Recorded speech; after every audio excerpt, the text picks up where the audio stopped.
Халмағыз, минем исемім Элина. Бүгінгі күнде мен Башқұрт народный центрында Башқұрт халық киімі бойынша мастер-класста болдым.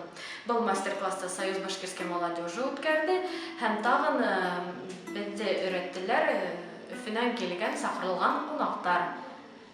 Хәмдия Конаққолова һәм Гүлгенә Бай Мурзина. Уларға бик зур рәхмәт әйтәмен. Үземдең тауған башқұрт киемен шайтып тегеп өйрәнү, үзе бір байрам, зур һөнәргә өйрәнеп кайттым. Алла бирһә, тагын тик былай гына украшениялар түгел, тагын күлдәктәр тегергә өйрәнербез дип ышанабыз, тагын безгә кунакка килердәр дип көтәбез. Зур рәхмәт тәһнә.